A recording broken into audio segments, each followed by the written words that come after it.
E a gente inicia o programa de hoje com o nosso TPM no Divã. Quem está aqui ao meu lado é o psicólogo, o Benomi Silberfar, que vai falar sobre a questão da mentira, né, Benomi? Por que as pessoas mentem? Bom dia, Cláudia. Tudo bem?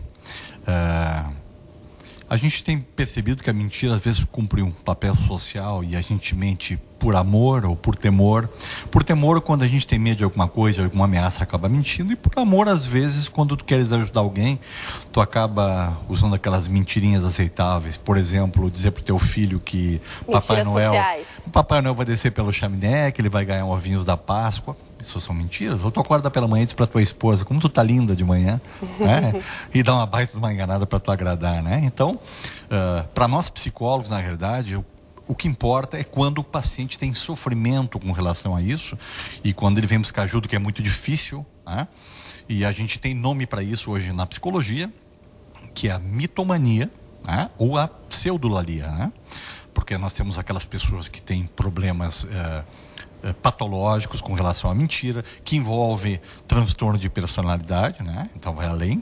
Algumas correntes falam que esses nomes que eu te disse são sintomas e outras já defendem como transtorno. Mas como vou saber, Benomi, como eu sei, por exemplo, que alguém que eu conheço ou eu mesma, né, sou uma pessoa que tem uma patologia ou essa mentira é habitual, normal? Tá. Né? Como saber esse limite entre o que é patologia e o que não é? Veja bem, normalmente quem percebe isso são os familiares, tá? Isso, os estudos mostram que isso tem uma origem na infância, né?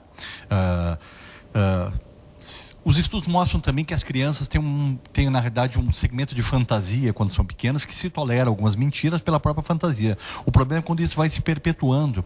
Normalmente, na origem das mentiras das crianças ou dos adolescentes, existem pais muito rígidos, por exemplo, que cobram demais, criando um ambiente de desconfiança das crianças e medo. Por exemplo, tirar uma nota muito baixa e você mente para o pai ou para a mãe no boletim para não ser castigado. Ou você quebrou alguma coisa em casa e não conta para a mãe, dizendo, ou esconde, junta e bota em outro lugar, mentindo para não ser punido. Então essa coisa do temor é importante. A coisa do adulto já é um pouco diferente. A mitomania, na verdade, está ligada a uma necessidade muito grande de tu não revelar a tua própria realidade, que é dura, né?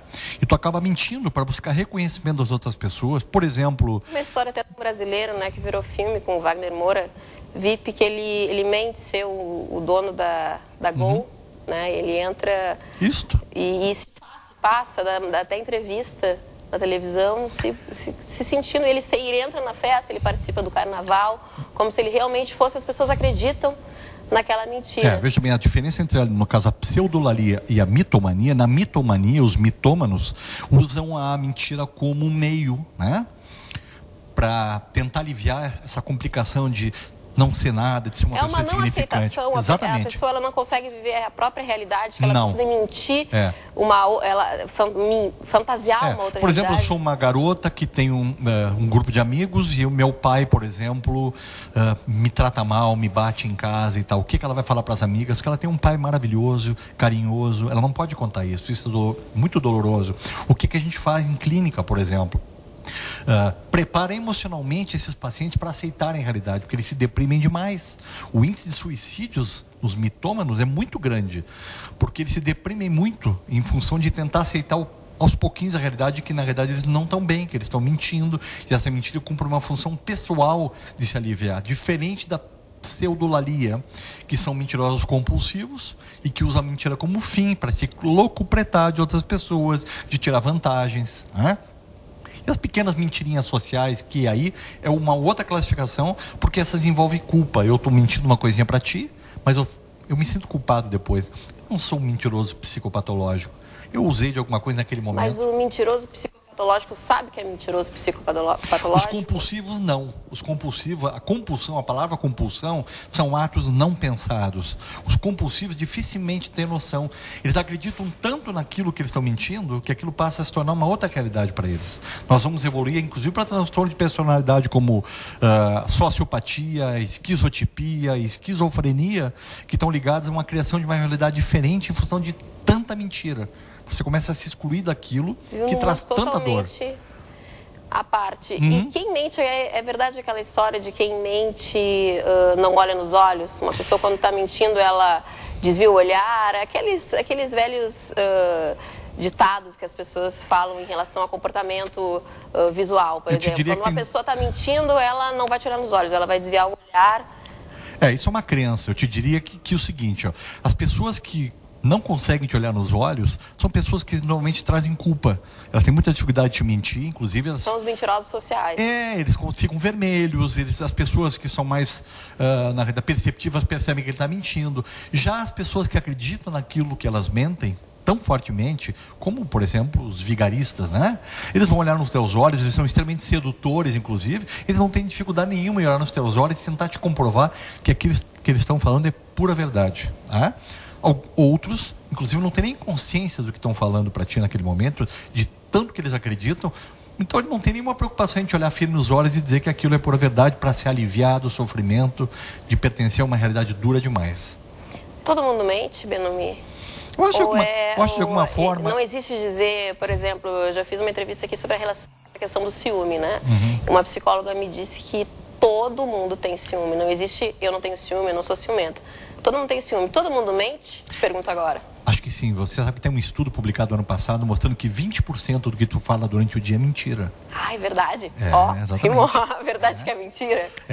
E o estudo mesmo mostra que você mente mais do que 200 vezes por dia. Então, será? Tem como a gente analisar isso? E é um grupo controle, você faz grandes entrevistas durante o dia com as mesmas pessoas, você consegue fazer durante algum tempo uma análise sobre isso. Você às vezes brincando não tem consciência de que você está mentindo, né? Eu digo assim, você esteve em tal lugar? Eu estive lá, mas voltei um pouquinho mais cedo e tal.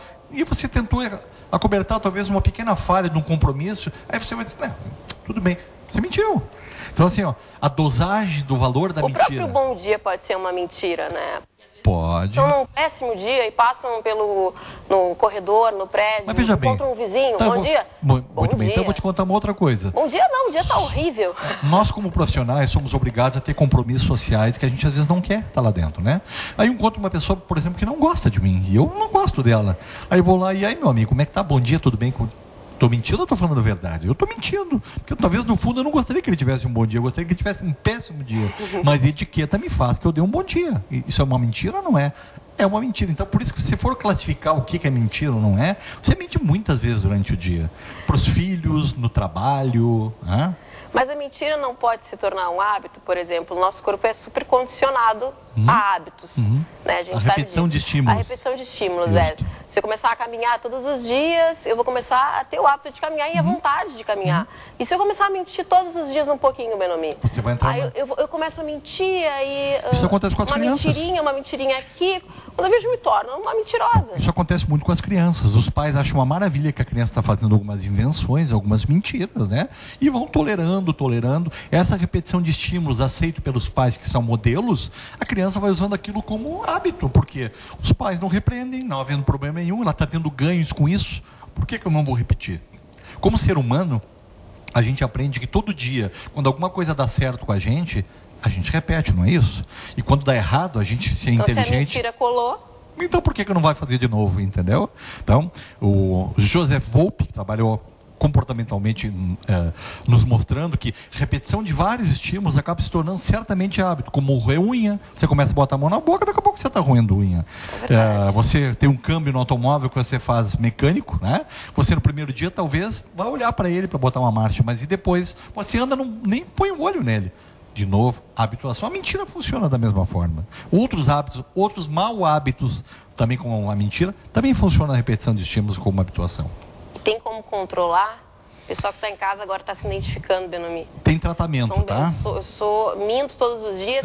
Não sou um mentiroso patológico a ponto de inventar uma nova vida, mas eu tenho o hábito de mentir. Como eu controlo isso? Me policiando, veja percebendo? Bem, existe um protocolo para tratar isso, tá?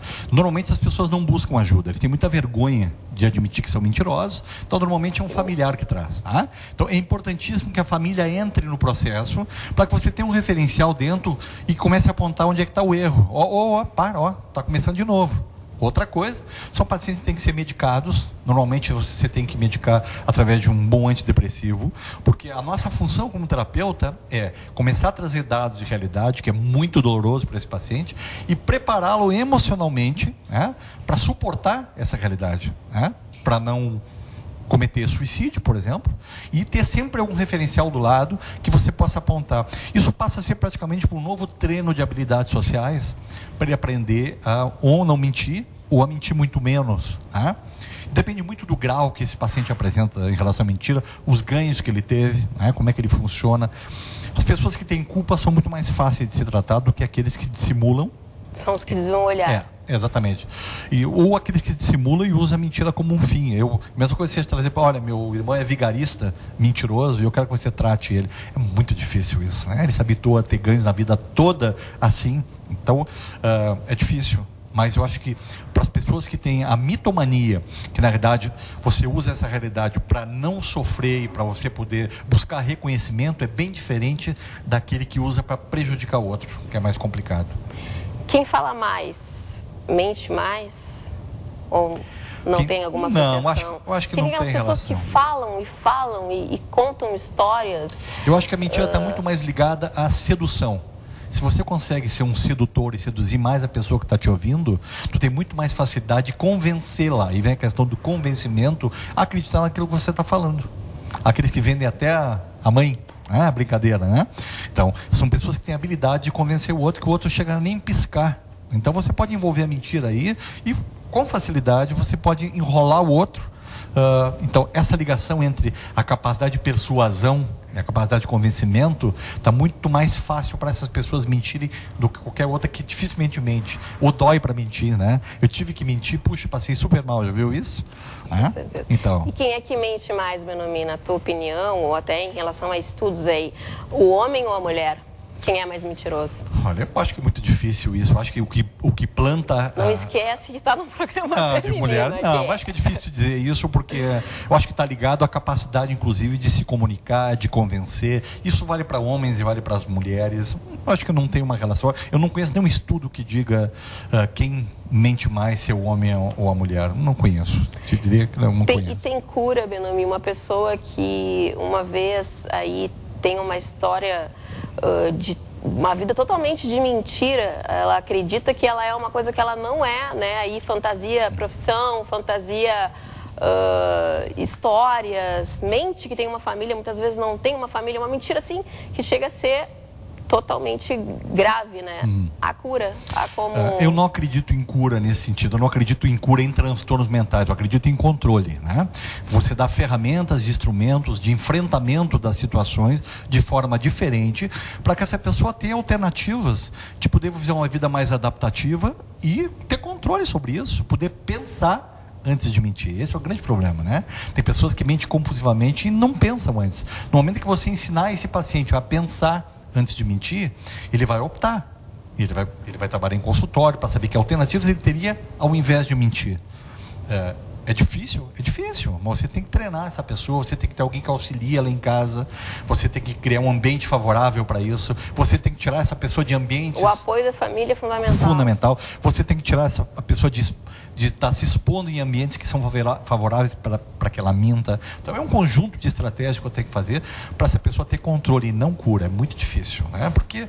Na tua opinião, então, é um sintoma? É um sintoma. A mentira. É um sintoma. Não chega a ser uma doença, é o sintoma de uma doença. É por isso que eu digo para vocês, existem correntes que classificam como transtorno e outros como um sintoma. Eu acho que é muito mais um sintoma de outras coisas mais importantes, como alguns transtornos de personalidade que já são classificados e que você sabe que dentro deles, alguns dos sintomas é a mentira.